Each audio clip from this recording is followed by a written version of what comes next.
Hello बच्चों, online study class पढ़ाई तुम्हारे द्वार में आप सभी का स्वागत है।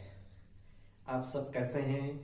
आशा करता हूं आप सभी कुशल मंगल से होंगे और पढ़ाई तुम्हारे द्वार इस कार्यक्रम का जो है मजा ले रहे होंगे।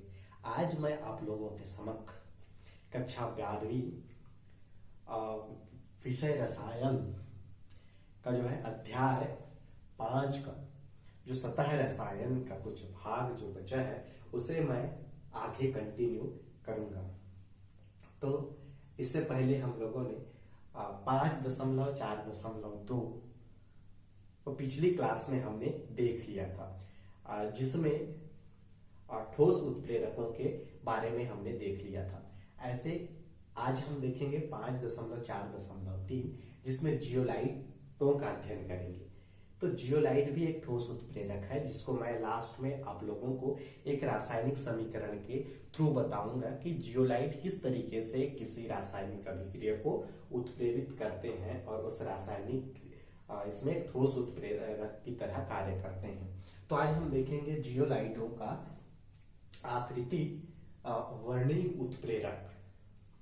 ये हमारे आज के टॉपिक का नाम है। तो चलिए ज्यादा समय न लेते हुए आज हम इसकी शुरुआत करते हैं।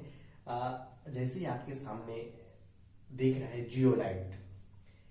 ये जो जियोलाइट होता है, जियोलाइट की में जो है अति सूक्ष्म सरंध्र युक्त जो है एल्यूमिनोसिलिकेट्स होते हैं। ये जियोलाइट जो होता है ये अति सूक्ष्म युक्त मतलब सरंध्र युक्त एल्यूमिनोसिलिकेट होते हैं। ओके, देख सकते हैं यह जो जियोलाइट जो होता है, इन जियोलाइटों में अति सूक्ष्म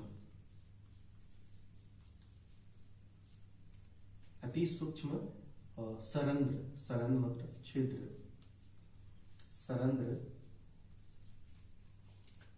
युक्त एल्यूमिनो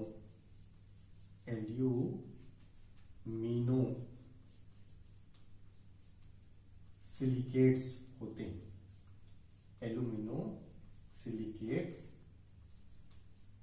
होते हैं। ओके, जितने भी जियोलाइट्स हैं वो जियोलाइट्स अति सूक्ष्म सरंध्र युक्त एल्यूमिनो सिलिकेट होते हैं। ओके, तो अब बात आती है कि इन जियोलाइटों का सामान्य सूत्र कैसा होता होगा। तो इन जियोलाइटों का जो सामान्य सूत्र होता है वह mx/n छोटा कोष्टक शुरू AlO2x। ओके, फिर से सुन लीजिए, mx/n छोटा कोष्टक शुरू AlO2x। ओके, चलो आइए लिखते हैं। इसका जो सामान्य सूत्र होता है, जो जियोलाइट होता है, इसका हम सामान्य सूत्र की बात करें तो जियोलाइट का सामान्य सूत्र जो होगा वह होता है capital M X N। Okay, फिर कोष्टक शुरू AlO2 और कोष्टक बंद और यहां पर X। ये जो है जियोलाइटों का सामान्य सूत्र है। ओके, अब ये तो रहा सामान्य सूत्र। अगर हमको जियोलाइट का संपूर्ण सूत्र लिखना हो तो जियोलाइट का जो संपूर्ण सूत्र होता है वह बड़ा कोष्टक शुरू mx/n। ओके, फिर छोटा कोष्टक शुरू AlO2 छोटा कोष्टक बंद बाहर में x, फिर से छोटा कोष्टक शुरू SiO2 छोटा कोष्टक बंद बाहर में y, बड़ा कोष्टक बंद, फिर m इंटू H2। आइए मैं लिख के बताता हूं। संपूर्ण सूत्र, जियोलाइट का संपूर्ण सूत्र। अगर जियोलाइट के संपूर्ण सूत्र की बात करें तो ये बड़ा कोष्टक स्टार्ट, बड़ा कोष्टक में m, उसके बाद x/n, फिर से छोटा कोष्टक की शुरुआत AlO2, फिर बाहर में x, फिर से छोटा कोष्टक शुरू SiO2 कोष्टक बंद बाहर में y, बड़ा कोष्टक बंद, यहाँ पे एक्स और यहाँ पे सॉरी ये जो है MnH2O, स्मॉल एम है वहां पे, कैपिटल एम नहीं है यहाँ पे, स्मॉल एम। ओके, तो इस तरीके से हम इसको लिख सकते हैं। अब बात आती है ये जो जियोलाइट है संरचना कैसी होती है। यहाँ पे जियोलाइट में जो सिलिकेट्स होते हैं, ये सिलिकेट्स खुली हुई संरचना के साथ जुड़े होते हैं, खुली हुई संरचना वाले सिलिकेट्स होते हैं। सिलिकेट्स कैसे होते हैं, जो सिलिकेट्स हैं ये खुली संरचना वाले होते हैं, सिलिकेट्स खुली संरचना वाले होते हैं, खुली संरचना। ओके, जियोलाइट्स में जो सिलिकेट्स पाए जाते हैं ये खुली संरचना वाले होते हैं। जो जियोलाइट का जो संरचना है वह चतुष्फलकी जालक के समान होता है। ऐसा होता है चतुष्फलकी जालक, चतुष्फल की जालक के समान होता है, एक जालनुमा संरचना होता है, एक जालनुमा संरचना। ओके, हम इसके बाद जो है इधर संरचनाओं के बारे में भी डिस्कशन करेंगे। तो याद रखिए यहाँ पे कैसा होता है, जालनुमा संरचना। और जितने भी ये एल्यूमिनो के जो सिलिकेट्स हैं अर्थात जो जियोलाइट है, इनका जो है जो क्षेत्र होता है, जो ये संपूर्ण ऋणावेशित वाले क्षेत्र हैं।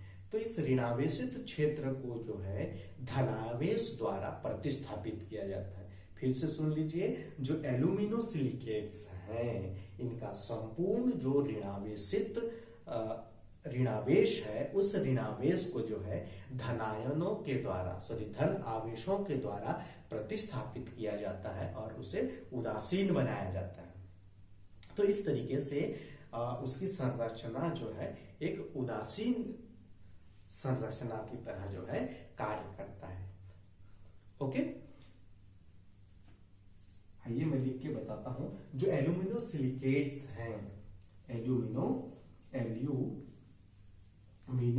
सिलिकेट्स, एल्यूमिनो सिलिकेट्स, ये जो एल्यूमिनो सिलिकेट्स हैं, इन एल्यूमिनो सिलिकेट्स का संपूर्ण ऋणावेश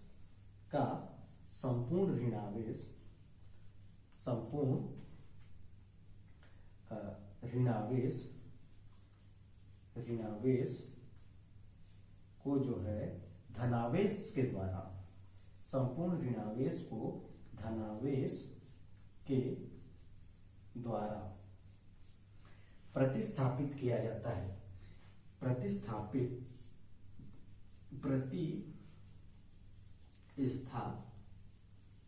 किया जाता है, जिससे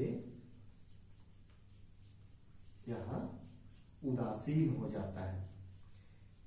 संपूर्ण ऋणावेश को धनावेश द्वारा प्रतिस्थापित करने पर यह जो होता है यह उदासीन बन जाता है। कैसा बन जाएगा, उदासीन बन जाता है। ओके, अब इस जियोलाइट का जो निर्माण होता है, इस जियोलाइट के निर्माण में जो एम होता है वो एम किसी धातु को प्रदर्शित करता है। ओके, धातु को प्रदर्शित करेगा और ये एम जो है यह उसकी संयोजकता होती है। एम धातु को प्रदर्शित करेगा, एम उसकी संयोजकता होती है और एक्स या वाई जो दिया गया है ये उनकी संख्याएं होती है। ओके, अब इस जियोलाइट में एक चतुष्फलकी जो संरचना बना, इस चतुष्फलकी संरचना में बहुत सारा स्थान जो है वो खाली स्थान पाया जाता है। कैसा पाया जाता है, खाली जगह पाया जाता है। उस खाली जगहों में जो है एक घनाकार अष्टफलकी घेरा बनता है। याद रखिए, जो जियोलाइट्स होते हैं, जियोलाइट्स में के संरचना में, इसके अष्टफलकी संरचना में बहुत सारे रिक्त स्थान पाए जाते हैं। ये रिक्त स्थान लगभग एक जियोलाइट में 50% पाया जाता है। तो इन खाली स्थानों को जो है घनाकार अष्टफलकी घेरा कहते हैं और ये घनाकार अष्टफलकी घेरा जो है मिलकर बीटा केज बनाते हैं। क्या बनाते हैं, बीटा केज।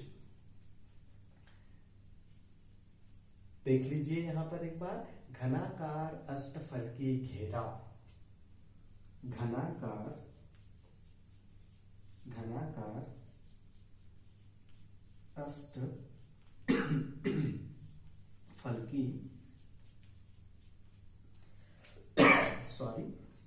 घनाकार अष्टफलकी घेरा जो जियोलाइट में 50% रिक्त स्थान होता है, 50% रिक्त स्थान होता है, इस रिक्त स्थान को ही बीटा केज कहते हैं। क्या कहते हैं? Beta cage. ओके। घनाकार अष्टफलकी घेरा जो 50% रिक्त स्थान पाया जाता है, इनके मिलने से ही बीटा केज का निर्माण होता है। ओके, तो मैं आप लोगों को एक संरचना दिखाता हूं। बीटा केज, एक केज का निर्माण करें तो देख लीजिए, यहाँ पर इस तरीके से आप बना सकते हैं। यहाँ पर इसको मैं पूरी तरीके से घेर देता हूँ ऐसा, फिर ये देखिए ऐसा इस तरीके से, यहाँ पे इधर की ओर इस साइड में, यहाँ पर भी ऐसा, यहाँ पर भी ऐसा, इसको आपस में ऐसा जोड़ दीजिए। बहुत ही सरल है संरचना बनाना, देखने में बड़ा ही कठिन लगता है, लेकिन आप बहुत ही आसानी से इस संरचना को जो है ऐसा बना सकते हैं। देख लीजिए ऐसा, फिर इसको इधर आपस में ऐसा जोड़ देंगे, ऐसा ऐसा, फिर इसको आप लेके ऐसा बना सकते हैं बड़ी ही आसानी के साथ। आप साइंस वाले हैं, साइंस वालों को बड़ी ही आसानी से चित्र बनाने आ जाना चाहिए इस तरीके से। तो ये जो डार्क पोर्शन मैं बना रहा हूं, ये डार्क पोर्शन इसके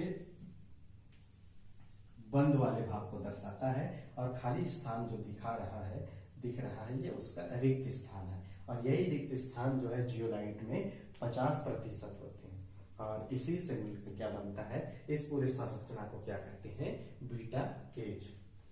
तो ये जो जियोलाइट है, ये जियोलाइट है लिंडे, ये जियोलाइट जो है ये लिंडे। और दूसरा जो है एक जियोलाइट और है, जिसका नाम अपन जियोलाइट जो फोटोसाइट, एक जियोलाइट का नाम है फोटोसाइट। ये जियोलाइट जो है फोटोसाइट की संरचना कुछ इस तरीके से, मैं छोटा सा बना दे रहा हूं। इस तरीके से आपको इसको बनाना है, ऐसा ऐसा, 1 2 3 4 5 6। तो ये इस तरीके से ऐसा ऐसा, इस तरीके से ऐसा रहता है। फिर इसको फिर वापस में ऐसा जोड़ देना है। ये सभी जो है जियोलाइट्स। फिर उसी तरीके से आप इस तरीके से इसको बना सकते हैं बड़ी ही आसानी के साथ। आप तो मुझसे भी अच्छा बना लेंगे। देख लीजिए, आप कुछ चीजों को जो है, कुछ स्थानों को ऐसे आप बंद कर देंगे, इसका मतलब है ये पूरी तरीके से पैक है, और जो खाली स्थान बचा हुआ है ये इस तरीके से संरचना जो है बच जाता है। ये किसका है? फोटोसाइट। आइए अपन डिस्कशन करते हैं, फिर इसको अपन बताएंगे कि किस तरीके से कहाँ यूज होता है। ये जो जियोलाइट है, इस जियोलाइट का ये प्राकृतिक तौर से बनने वाला जियोलाइट है, और इस जियोलाइट की तरह ही अभी वर्तमान में जो है संश्लेषित जियोलाइट का प्रचलन है। तो संश्लेषित जियोलाइट बनाने के लिए एक जियोलाइट संरचना में से मैग्नीशियम, बोरान, गैलियम, फास्फोरस या फिर एल्यूमिनियम और सिलिकॉन आदि को जो है उनके स्थान से प्रतिस्थापित कर दिया जाता है। जैसे ही प्रतिस्थापित करते हैं, उसके बाद जो बनता है जियोलाइट, उसे संश्लेषित जियोलाइट कहा जाता है। तो इन जियोलाइटों का जो अति सूक्ष्म सरंध्र होता है, उसका साइज 250 से 550 पिकोमीटर के बीच में होता है। इन्हें संश्लेषित जियोलाइट कहा जाता है। इन संश्लेषित जियोलाइटों का उदाहरण लिंडे तथा फोटोसाइजर है। ये फोटोसाइजर जो है, इस फोटोसाइजर को जो है, बाकी इन दोनों को जो है औद्योगिक जियोलाइट कहेंगे, जिसमें से फोटोसाइजर का उपयोग एल्कोहल, प्रोपेनॉल, एल्कोहल से जो है उसे की अभिक्रिया में इसको ठोस उत्प्रेरक के रूप में यूज करते हैं, और प्रोपेनॉल को जो है पेट्रोल में परिवर्तित करते हैं। ओके, प्रोपेनॉल से पेट्रोल में परिवर्तित किया जाता है। किस तरीके से? एक रासायनिक अभिक्रिया है, अपन प्रोपेनॉल CH3CH2CH2OH, ये जो है 1 प्रोपेनॉल है, 1 प्रोपेनॉल। इस 1 प्रोपेनॉल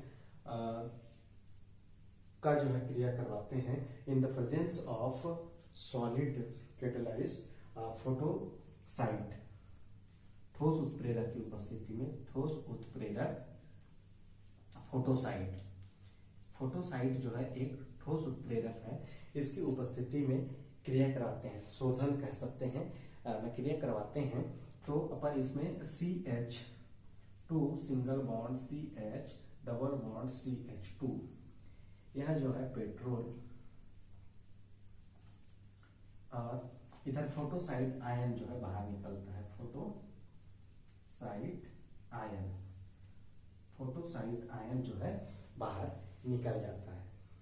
ओके, तो यह पेट्रोल निर्माण किससे? प्रोपेनॉल से पेट्रोल निर्माण में फोटोसाइट का उपयोग किया जाता है। अगर फोटोसाइट का हम सूत्र की बात करें तो फोटोसाइट का जो सूत्र होता है वह होता है सोडियम 56 छोटा कोष्टक शुरू AlO2 56, फिर नया कोष्टक शुरू SiO2 कोष्टक बंद 136, बड़ा कोष्टक बंद 25H2। मैं लिख देता हूं यहाँ पे फोटोसाइट का जो है सूत्र जो होता है, यह होता है बड़ा कोष्टक शुरू सोडियम 56,